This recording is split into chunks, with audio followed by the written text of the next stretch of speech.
પ્રલયને કારણે પૃથ્વી પરથી માનવ જીવન નાશ પામે તો પણ ભગવાન અને ધર્મ બાકી રહે છે. પૃથ્વી પર પ્રલય જે થાય છે તે મનુષ્યો જીવતો નહીં જ રહે છે. જીવોને કઈ નાશ થતો નથી. ફક્ત ઊંચી 5 ઇન્દ્રિયોમાંથી 2 ઇન્દ્રિય 3 ઇન્દ્રિય 1 ઇન્દ્રિય એવું થઈ જાય છે. આ સમજો ને, 5 ઇન્દ્રિય જીવો રહેતા નથી એટલે પ્રલય કે છે આપડા લોકો. ફરી પાછો છે તે એ પ્રલય નો કાળ કેટલો વખત રહેવાનો છે? અમુક જ કાળ, 2-5 હજાર વર્ષ. અને પછી છે તે ઉત્પન્ન થયા કરવાના. પછી પાછો 2 ઇન્દ્રિય 3 ઇન્દ્રિય થાય, 3 માં 4 થાય, 5 ઇન્દ્રિય પાછા ફરી મનુષ્ય ઉભા થવાના. એટલે આ પ્રલય એટલે બિલકુલ નાશ થાય છે એવું કશું એવું હતું એટલે તમારું પૂરું થઈ ગયું. ભગવાન અને ધર્મ તો કાયમ રહેવાના છે.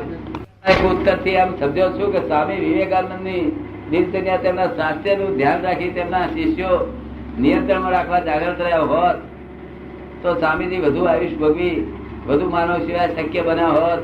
આપણી દિનચર્યા જોતા તે ભૂલનું પરિવર્તન તો થતું નથી ને. મારે તો બહુ સેવા કરે, હું નથી કરવા દેતો, હું કરવા દેતો નથી. મારી બહુ સેવા કરે છે. સેવાની કામનો બોજાની વાત છે. સેવાની પણ કામનો બોજો આપને વધારે છે ને. કામનો બોજો તો એવું છે ને, કામને માટે હું ટાઈમ રાખું ને તો આ પરપોડો જયારે ફૂટવાનો ત્યારે ફૂટવાનો છે અને 12 કલાક વાપરવા આપીશ તો ફૂટવાનો છે. એને એમ ચિંતા કરવા જેવું છે નહીં. એને મને ખબર ને આ જગત અત્યારે જે બફાઈ રહ્યું છે એક બાજુ કાઉન્ટર વેટ એટલું બધું છે ત્યાં કાઉન્ટર વેટ તરીકે મારે કામ કરવું પડે છે. આ સમજમાં આવે છે? જો બહાર આટલો બફારો ના હોત તો આવું ના કરે, નિરાતે આરામ કરે. બહુ બફારો છે. મનુષ્યો જ જાણે છે એમને શું ચિંતા થઈ રહી છે, ઉપાધિ થઈ છે. સમજ ને? તમારે શું ઈચ્છા છે? મારે આરામ કરવો એવી ઈચ્છા છે. પ્રમાણસર આટલું બધું પ્રમાણ મારે રાખવું હોય ત્યારે અહીંથી ઔરંગાબાદ જતો રહ્યો ને ત્યારે પ્રમાણ રહ્યું. મારે રાખવું હોય ત્યારે 2:30 વાગે 3 વાગે આવે. અમદાવાદ વડોદરામાં હોતે આવે 2 વાગે 2:30 વાગે. ફક્ત 2 કલાક લોકો નથી આવતા એ વાત ખાતરી છે. નહીં તો 11:30 સુધી હોય છે. 5:30 હું ઉઠું છું અને 11:30 સુધી આવું ચાલ્યા કરે. તેમાં 8 કલાક તો હું બોલતો હોય છે નિરંતર. 8 કલાક મારે બોલવાનો વખત આવે છે. તમારી ભાવના બહુ સારી પણ એનું શું થાય? વિરાટ સ્વરૂપ ધારણ કરેલું વિરાટ સ્વરૂપ એટલે શું અમારે થોડું ઘણું સમજાય તે માટે આપ તેનું વર્ણન કરી શકો. વિરાટ સ્વરૂપ એટલે એવું કઈ કરી બતાવે કે આપણને એમ થાય આવું કામ જો એ પોતે એવું કરી બતાવે તમને પોતાને એમ લાગે મનુષ્યનું ગજાબાની વાત છે. શું કે મનુષ્યોની દેવ લોકોની ગજાબાની વાત છે અને વિરાટ સ્વરૂપ કહેવાય છે. જે મનુષ્યો ના કરી શકે, દેવ લોકો ના કરી શકે એ વિરાટ સ્વરૂપનું કામ છે. શું છે? એટલે તમને નિરંતર દર્શન કરવાનું જ મન થાય. શું? તમારો અહંકાર ઉડાડી મેળે એ વિરાટ સ્વરૂપ. શું કહ્યું? તમારો અહંકાર આપું તો ઉડાડી મેળે એ વિરાટ સ્વરૂપ. વિરાટ તો સમજ પડી આપને? હવે એમાં દેખાવનો કોઈ વસ્તુ એવું કઈ એમાં શારીરિક દેખાવ કઈ હોય છે, કદ કેવું કઈ વિરાટ એવું કશું હોય છે? એવું નથી. ભાવનાની વાત છે. મનુષ્ય રૂપે જ હોય છે. મનુષ્ય રૂપે જ છે. ઋષિ મુનિઓ ક્રોધે ભરાતા, શ્રાપ આપતા, સામા ને બાળીને ભસ્મ પણ કરતા. આ બાબત સત્ય છે કે ચમત્કારો જેવી છે, કાલ્પનિક છે? આ કાલ્પનિક નથી, કાલ્પનિક નથી. ઋષિ મુનિઓ જે તપસ્વી હતા, તપસ્વી, તે તપસ્વી નું નામ ના દેવું જોઈએ. કોઈ પણ તપસ્વી લાગે બહુ તપ કરતા હોય એને આપણે સંછેડવો ના જોઈએ, નહીં તો બહુ ક્રોધી હોય. જે તપસ્વી લોકો છે એ ક્રોધી બહુ હોય. તમે જોયો નથી તપસ્વી કોઈ?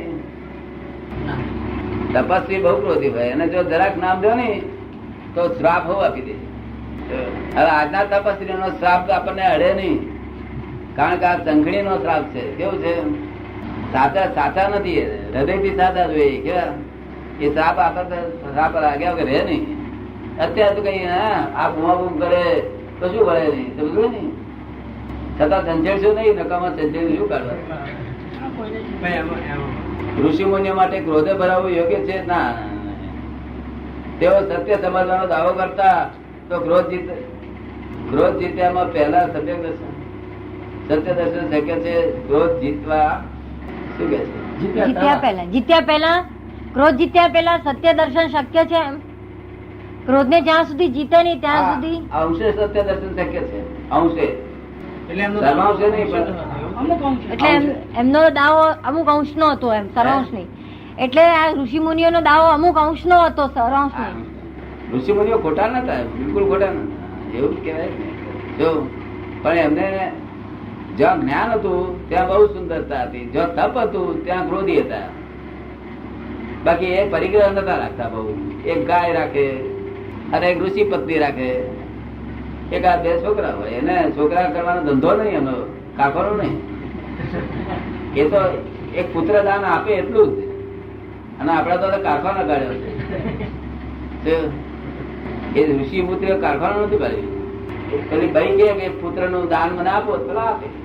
કેવા હતા અત્યારે શું કરે છે લોકો? કારખાનો નહીં કર્યો. તેથી સરકારને કેવું પડ્યું બેગ ત્રણ થી આગળ નહીં, બેગ ત્રણ કારખાનો બધું કા કરાવો છો? પેટ્રોલ ફૂટી પડ્યું કે. 10મો પ્રશ્ન, ઈસુ ખ્રિસ્તને ક્રોસ ઉપર જડી દેવામાં આવ્યા તે વાત સાચી છે, એ કરેક્ટ વાત છે. તથા તેઓ મૃત્યુ બાદ ત્રીજા દિવસે ચેતન સ્વરૂપે શિષ્યોને દર્શન દીધા તે વાત કરી છે કે કાલ્પનિક વસ્તુ છે. શિષ્યો દેખાય, હું નહીં હોઉં ને તો શિષ્યો દેખાય. આ દાદા દેખાય, આ દેખાય. અરે હું છું તો દેખાય છે ને. હું છું તો ધોરે દાડે લોકો જો વાતો કરે છે, મને લોકો આવીને કહી જાય તમારી જોડે વાત કરવા આવ્યા હતા ને. એટલે હું નથી આવ્યો, હું છું તો લોકો કહી જાય છે. તમને ધોરે દાડે વાતચીત કરતા દેખાય એટલે તમારું મન એમ થાય ને કે દાદા આવ્યા હતા અને હું તો અગિયાર રહું છું. તો ના હોય તો કેટલું ભક્તો ઉભું કરે બધું. ભક્તો ને દેખાય, હા, બીજા કોઈ ના દેખાય, ભક્તો ને જ દેખાય. કારણ ભક્તો અનુરાગી હોય, કેવા હોય? અને જો રાગ છે તો આગળ રાગ, જો સત્ય દર્શન ના હોય. શું કહ્યું? એટલે પ્રેમ થી આવું દેખાય હંમેશા. એમાં એમને ખોટું નથી, આવું જ હોય. શું બીજું પૂછ્યું? બસ ખરાબ થઈ ગયું ના હજુ રહ્યું. ઈસુ ખ્રિસ્તને ક્રોસ ઉપરથી રાતોરાત ઉતારી હિમાલય ઉપર લાવવામાં આવ્યા હતા અને ત્યાં સાજા થયા બાદ તેમને તેમનું શ્રેષ્ઠ જીવન હિમાલયમાં બધું રોંગ છે. હિમાલય તો ઈસુ ખ્રિસ્તે જોયો નતો, દર્શન નતા કર્યા. આ શું છે પાછું? કોનું છે?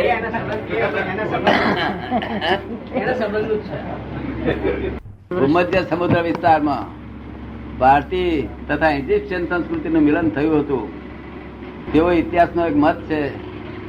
આ મિલનમાંથી ફિલોસોફી શરૂ થઈ. થેરા એટલે બૌદ્ધ ધર્મમાં વડો ભિક્ષુ, પ્યુટી એટલે પુત્રો. આમ થેરાપ્યુટી એટલે બૌદ્ધ ધર્મના વડા ભિક્ષુઓનો પુત્રો થાય. હિન્દુ ધર્મ એમાં છે એકલું નહીં.